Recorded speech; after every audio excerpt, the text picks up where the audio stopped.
Bonjour tout le monde, je suis ravi de vous retrouver aujourd'hui dans cette nouvelle vidéo. On va parler beaucoup plus développement aujourd'hui et on va parler container et containerisation. Je ne sais pas si vous êtes familier avec le concept de conteneur, mais si ce n'est pas le cas, dites-le moi dans les commentaires et je pourrais faire une vidéo à ce propos pour vous expliquer un petit peu qu'est-ce que ça veut dire. Aujourd'hui, on part du principe que vous comprenez ce que ça veut dire et on va installer Docker Desktop sur notre Linux pour pouvoir commencer à s'amuser avec les conteneurs.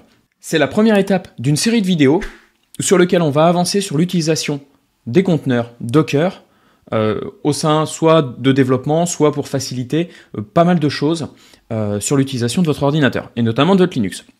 Mais l'installation de Docker Desktop, même si ça a été super simplifié, c'est pas aussi simple qu'on pourrait le penser. La première étape, ça va être d'installer Docker Desktop.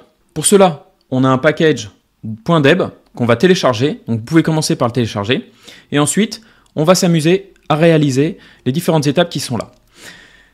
Avant de commencer, c'est important d'avoir la réalisation de ces choses-là. Donc je vais le faire avec vous à l'écran et vous avez qu'à copier-coller tout ce qui est ici.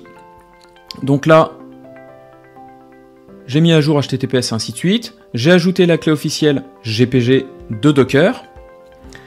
Là maintenant, je mets en place tout le repo que vous voyez là.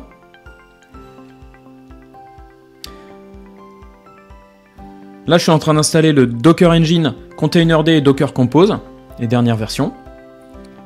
Alors ça, c'est un petit peu plus long, comme vous pouvez le voir.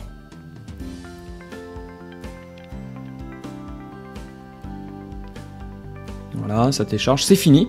Maintenant, je vais vérifier que ça fonctionne en lançant un Hello World. Et donc c'est bon, Docker a bien été installé. Je vais lancer l'installation du package .deb que j'avais téléchargé juste avant avec apt install et puis vous mettez le chemin là où vous avez déposé ce .deb. Ok, ça l'installe.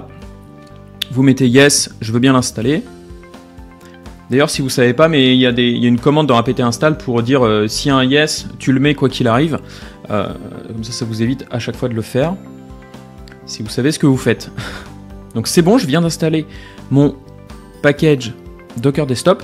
Maintenant qu'on a installé Docker Desktop, on va le lancer et je vais faire en pas à pas avec vous la première utilisation de Docker Desktop. Ça se lance, j'accepte les terms and conditions bien sûr. Là, on va me demander quel type de travail je vais faire avec et quel est mon rôle au sein de l'organisation. Ok, moi j'ai mis Others, c'est pour vous apprendre et pour enseigner principalement, pour déployer des applications et du développement local. On verra ça dans de prochaines vidéos. Donc là, l'engine Docker se lance, Docker Desktop se lance et va me montrer à peu près tout ce qu'il y a à faire dessus. Je fais le tuto, vous devez le faire aussi. Je vais cloner un repo qui se trouve sur GitHub. Donc là, ça se clone, hop, c'est en local chez moi, parfait. Je passe à l'étape suivante, qui est en fait de builder l'image Docker qui est dans ce repo là, que je viens de télécharger. Donc ça se build, ça se build, ça se build. C'est le tuto de Docker, le 101, vraiment pour commencer.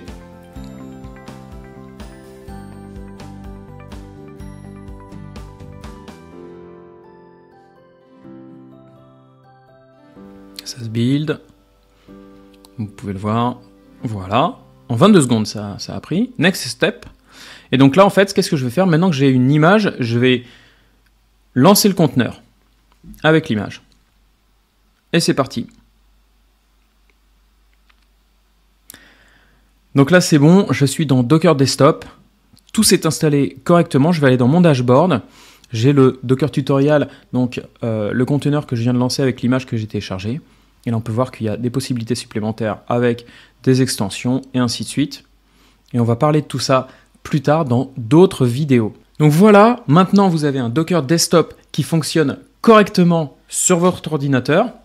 Un Ubuntu, en l'occurrence, c'est ce qu'on a fait le pas à pas. C'est un petit peu plus compliqué que sur Windows parce qu'il y a les choses à faire au début de la vidéo qui sont indispensables.